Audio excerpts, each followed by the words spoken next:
Hello, it's Justin, and this video is about 6 money traps to avoid. So number 1, the first money trap I would advise you to definitely avoid is investing at the wrong time. A lot of people buy when the market is up and sell it when the market goes down. And this is a huge mistake because when the market is up, then prices are often overvalued or very expensive, and you're not going to make a big profit because in the subsequent drop in the market, because the market is correcting itself, you will lose a lot of money. And you can see this in the recent financial setback in the stock market, with a lot of people buying at the peak of the stock market, and then suddenly when the coronavirus pandemic happened and people started panicking and selling everything off, the market dropped significantly and a lot of people lost a lot of money. You should be buying when the market is down. So I would say right now is a good time to start researching stocks that you could potentially invest in and looking at potential investment opportunities, because prices are cheap right now. And we are still in tough times, obviously, and the economy isn't doing well, but the result of that is that prices are pretty cheap. So when the economy recovers and prices go back up, you can make a profit. So be rational about your investment decisions. Don't be emotional about it. A lot of news you get from just reading the news in general and going on social media can make you emotional. It can make you panic, and you could be making bad investment decisions based off of that. And you should really be thinking about it, because the news agencies really just make money by getting a lot of eyeballs on their content. So you really shouldn't be relying too much on secondary sources. They can give you a general idea of what's going on, but if you really want to do thorough investment research, you should really look at primary sources like annual reports, quarterly reports, and investment analysis from actual investors who have actually invested the stocks you are looking at. So think about that and try to be rational, because yes, the stock market can get you to panic a little when it fluctuates a lot, but you have to stay sane, you have to stay calm, and you have to make decisions rationally. So the number 2 money trap that you should avoid is not investing at all. And this is a very poor decision, because investing is a way to grow your wealth. And investing has the benefit of compound interest, which is extremely powerful. And to illustrate to you how powerful compound interest is, let me tell you a true story about Manhattan, the central island of New York City. So Manhattan was bought for $24 in 1626, and this is adjusted for inflation. So that was 1626. By 2026, if we compound $24 by 8% for 400 years, then that $24 would be worth $562 trillion. And this is compounded by 8%, and the reason why I picked 8% because 8% is the average annual return of the S&P 500 from 1957 to 2018.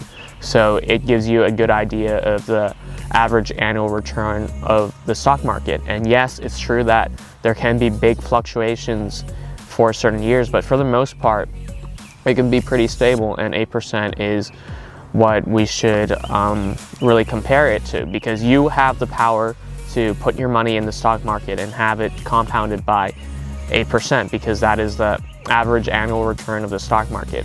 And if that $24 in 1626 was invested in what we have as a stock market today, and we have an 8% average annual return, then that $24 would be worth $562 trillion 400 years later in 2026, which is only 6 years from now. And to give you some perspective, the land value of Manhattan today is only $1.74 trillion. So that $24, you might think it's a great investment because it bought you Manhattan, and yes, $1.74 trillion is a lot, but $562 trillion is a lot more.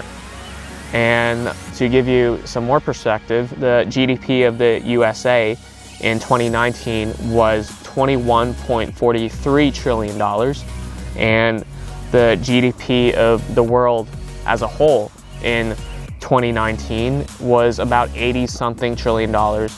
So this is more than global GDP, and that just shows you how powerful compound interest is, to take $24 and transform it to $562 trillion in 400 years.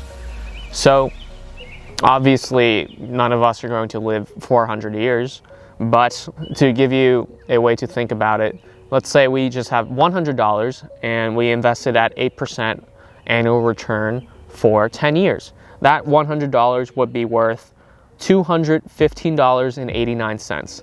And really, whatever you invest, a 8% annual return will give you 216% of what it was in 10 years.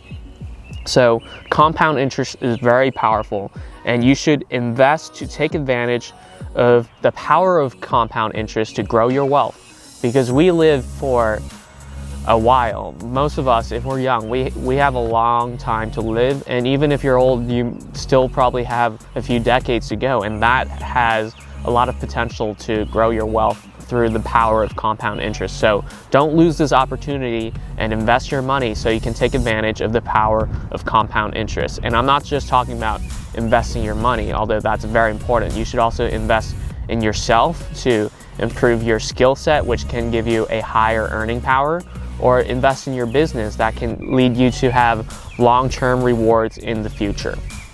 So the number 3 money trap that you should avoid is not saving, because in order to invest, you need to save and you need to have cash available to put into assets that can grow over time and grow your wealth.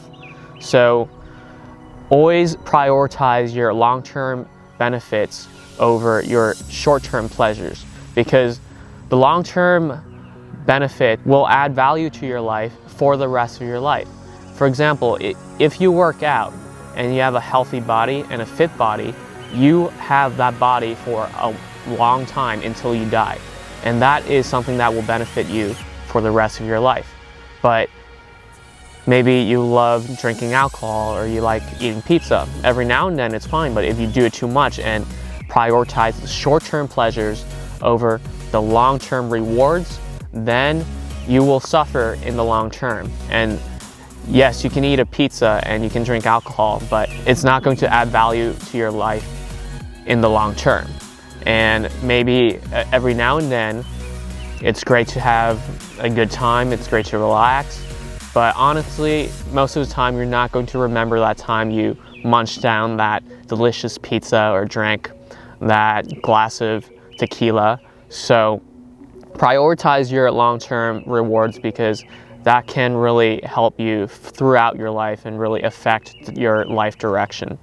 And I use the example of working out, but also with business and personal finance. Like I said, with investing and taking advantage of compound interest, think about how much money you would have by putting your money in investment vehicles.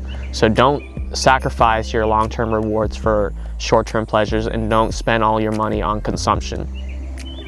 So always use your own money to make more money, and you need money saved up to be able to do that. And a lot of wealthy people are able to grow in wealth because they're using their own wealth to make more wealth, like putting it in the stock market to get more returns, or putting it in a business that eventually grows and gives them a huge net worth. Also, have your money work for you. Like I said before, if you have money and you have money saved up, that money can be used to give you more money by investment or by putting it in assets that can grow over time. The number 4 money trap that you should avoid is borrowing for consumption. And the reason is it's totally unnecessary. I'm not saying don't borrow at all. Sometimes borrowing can be helpful if you're starting a business and need to expand, or maybe you have a business and you need to borrow to really take advantage of a time-sensitive opportunity. So I'm not saying borrowing is completely bad, but borrowing for consumption is really unnecessary. Of course, you need to pay for your basic necessities, so I'm not talking about basic necessities like food and rent. I'm talking about consumption beyond that, like spending on things you don't really need. So debt can really hurt you on the long term, and you won't be able to save and invest if you're in debt. So don't sacrifice your long-term happiness for short-term pleasures. The number 5 money trap you should avoid is credit card loans, because credit card loans have a high interest rate. So the quicker you pay it down, the smaller the interest you have to pay.